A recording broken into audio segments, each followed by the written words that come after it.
დაფინანსების ალტერნატიულ წყაროებზე და მიკრობანკების პერსპექტივაზე უნდა გავაგზავნოთ საუბარი. გიგა ბედინეიშვილი ფინანსისტია ჩვენთან ერთად. ბატონო გიგა, ძალიან დიდი მადლობა მობრძანებისთვის. მადლობა მოწვევისთვის. ბატონო გიგა, გადავიდეთ პრინციპში სიუჟეტშიც საკმაოდ ვრცლად განვრცობილ თემაზე მიკრობანკების პერსპექტივები. მათი პრინციპში კანონის მიხედვით მათი სამიზნე და კრედიტების ერთ-ერთი მთავარი სამიზნე უნდა იყოს მცირე და საშუალო ბიზნესის დაკრედიტება. თუმცა პრინციპში ისინი არიან გარკვეულწილად იმ საფინანსო სისტემის ნაწილი, რომელშიც გვიწევს ცხოვრება, გარკვეული შეზღუდული მიმართულებებით კომერციულ და ასე ვთქვათ, სისტემურ ბანკებთან მიმართებაში. რამდენად მოახერხებენ ისინი ამ ამოცანის შესრულებას და როგორია ამ ნაწილში მოლოდინები? უნდა ითქვას, რომ პრინციპში რთული ამოცანის წინაშე დგანან. ბუნება სტრუქტურა საბანკო სექტორის ისეთია, რომ აღმარჩი უწევთ სერვული რო იტყვიან, იმიტომ რომ ძალიან მნიშვნელოვანია რას თქვია მასშტაბის ეკონომია მაგ ბიზნესში, ანუ ზომას მნიშვნელობა აქვს საბანკო სექტორში და რაც რო დიდია ბანკი, მით უფრო ადვილად ახერხებს დეპოზიტების მოზიდვას. არსებობს ესეთი ასე ვთქვათ ფსიქოლოგიური განწყობა, რომ შენ დეპოზიტი უფრო უსაფრთხოა, ვთქვათ, დიდ ბანკთან ვიდრე მცირე ბანკთან და შესაბამისად როცა პატარა ბანკებს უჭირთ დეპოზიტების მოზიდვა, მაშინ უფრო საკუთარი კაპიტალის გამოყენებით უწევთ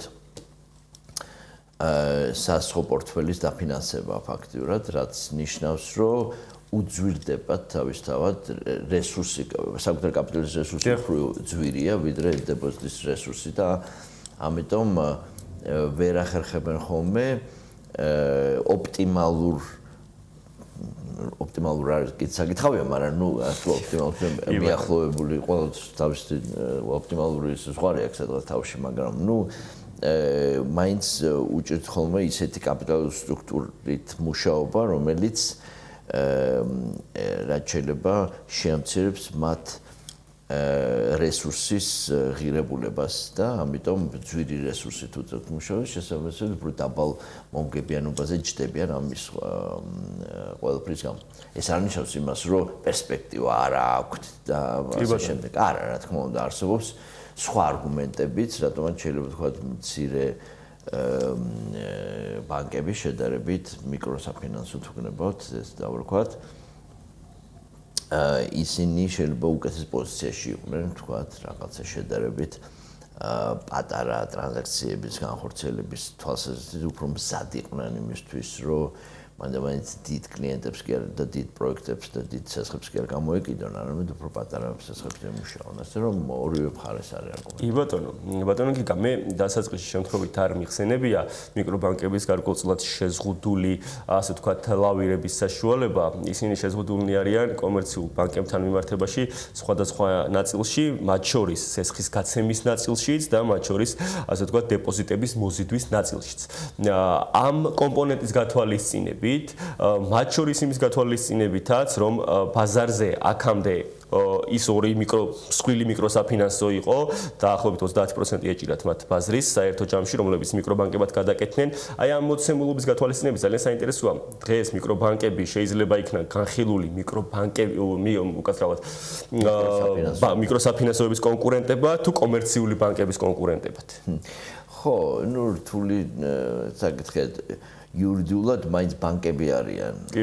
არა, ამიტომ უფრო შეიძლება ითქვას, რომ ბანკების სექტორში არიან, თუმცა მიკროსაფინანსოებიც და მიკრობანკებიც და მსხვილი ბანკებიც პრინციპში ერთ პროდუქტს თავაზობენ, ასე ვთქვათ, აქტივების მხარეს, ეს არის სესხები, ხო? ამიტომ და რაღაც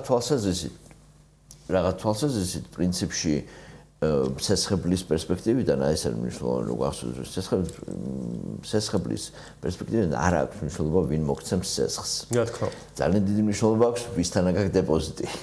მაგრამ ვინ მოგცემს სესხს არ აქვს მნიშვნელობა. თავისთავად ფინანსური სტაბილურობა აი ვინ სესხს გაძლევს. ეს მე რომ სესხებელი რას ვძახით და გამსესხებლის. ანუ გამსესხებლის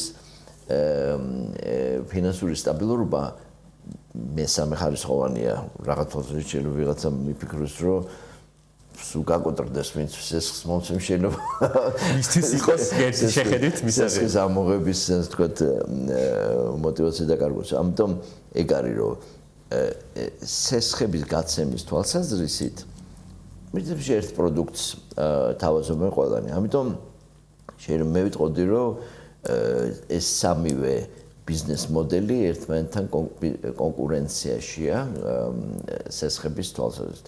აი დეპოზიტების თვალსაზრისით მიკროსაფინანსოებს საერთოდ არ შეუძლიათ დეპოზიტის აღება. კი ბატონო. და ნუ მიკრობანკებს მე როგორც ვიცი შეუძლიათ. გარკვეული ოდენობა ლიმიტები აქვს დაწესებული. მაგრამ ადვილი არ არის მათთვის დეპოზიტის მოზიდვა. იმიტომ რომ ისევ და ისევ მათი ზომა გადაითარგმნება ფსიქოლოგიურ აღქმაში, რომ რისკი მათ დაუტოვო დეპოზიტი უფრო მაღალია ვიდრე TBS-ის და საქართველოს ბანკს და მსხვილ ბანკებს. ეს არის რეალობა. კი ბატონო. ბატონო გიგა, ძალიან საინტერესო არის პოტენციური კლიენტები, ვინ შეიძლება იყვნენ განხილული მიკრობანკების შემთხვევაში. ხლა მიკროსაფინანსოების შემთხვევაში ხლა პორტფელს თუ ჩავხედავდით, ძალიან დიდი ნაწილი, მოდი პირდაპირ ვთქვათ, მათი ასე ვთქვათ, სასესხო პორტფელის უდიდესი ნაწილი მოდიოდა სალომბარდე სესხებზე. მიკრობანკების შემთხვევაში ვინ შეიძლება იყოს ასე ვთქვათ, მთავარი კლიენტი მათი?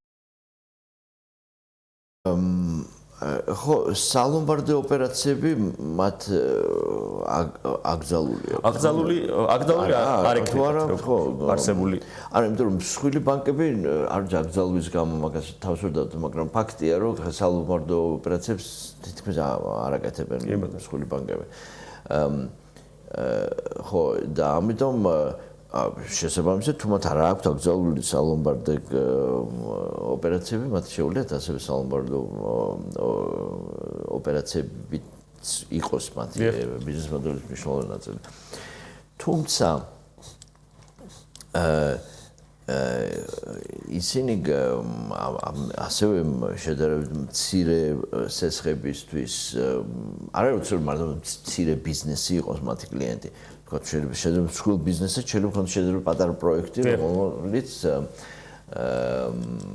მათ თქვა შეიძლება რაღაც შეთავაზონ ესეთი სერვისი ხო მაგრამ ანუ პრინციპში შეზღუდული არ არის თეორიულად მათი კლიენტების ბაზა მაგრამ რთულია მათთვის თქვა მსხვილ ბიზნესებთან მუშაობა იმიტომ რომ მსხვილ ბიზნესებს მსხვილ ბანკებთან მრავალ წახნაგოვანი თუნება თუ მრავალ განზომილებული საკრედიტო ხაზი ხო სერვისის უამრავი სხვა ფორმა ამიტომ რასაც cross selling-ს ვეძახით ბიზნესში ხშირია იქ ამიტომ მსხვილი კლიენტი თქვა წავიდეს მსხვილი ბანკიდან და რაღაცა პატარა სესხი აიღოს მიკრობანკიდან მაგის ალბათობა მაღალი არ არის თუმცა მე ვიტყოდი რომ მიკრობანკებმა არ უნდა შეიზღუდონ თავი და უნდა ჩათვალონ რომ შედარებით წვრილი პატარა რაოდენობის სესხის პროდუქტის შეთავაზება მსხვილ კლიენტებსაც უნდა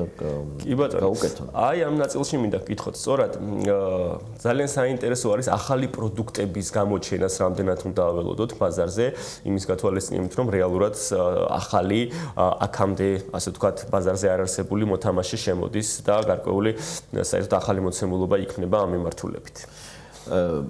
ხო, მაგ ეგ უფრო რეგულაციის ფუნქცია მე თუ გითხრა თუ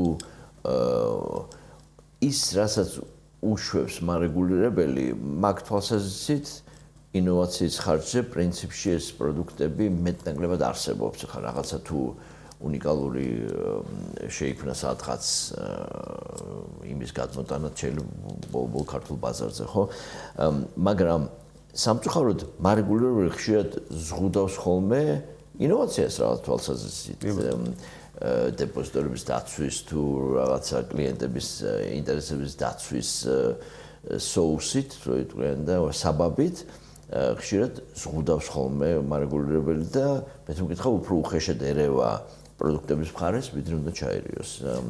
ასე რომ თუ მარეგულირებელი ბაზა არ შეიქმნა, მაგას თუ არ გაფართოვდა სინამდვილეში, მაგრამ ანუ არ შემცირდა ინტერვენციული რეგულაცია, მაშინ დიდ ინოვაციას წარმოებდა.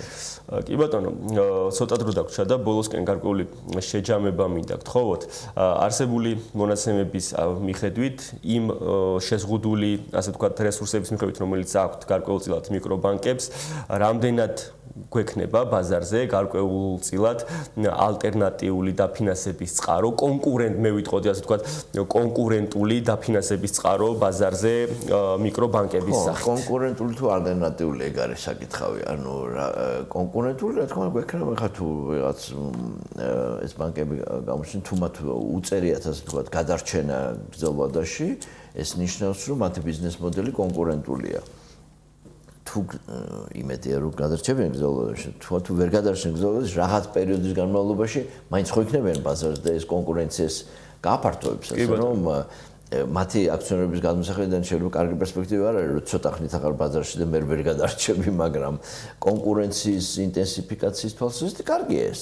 იმიტომ რომ ახლა რაც შეეხება ალტერნატიულს, მე ვიტყოდი რომ რაღაც ალტერნატიული დაფინანსების თვალსაზრისით არ ველოდები რაღაც გარღვევებს მაგა, ისევ და ისევ სესხის ბაზრებზე იქნებიან ისინი აქტიურები, უბრალოდ ლაპარაკია რომ რა ნიშაზე იქნებიან, რა სეგმენტზე იქნებიან, ვისთან მივლენ და იქნებიან წარმატებულები, მაგრამ ბოლო-ბოლო ძირითადად სასხო პროდუქტი იქნება, ტრადიციული რაღაც, ცოტა კორპორაციული, ცოტა საცალო, იპოთეკური და ასე შემდეგ. ანუ რაღაც ჩვეულებრივი კლასიკური. მადლობა ბატონო გიგა თქვენ საინტერესო ანალიზისთვის. მაყურებელს შევახსენებ გიგა ბედინეიშვილი ფინანსისტი იყო ჩვენი სტუმარი და ვსაუბრობდით მიკრობანკების პერსპექტივასა და დაფინანსების ალტერნატიულ წყაროებთან დაკავშირებით ქვეყანაში.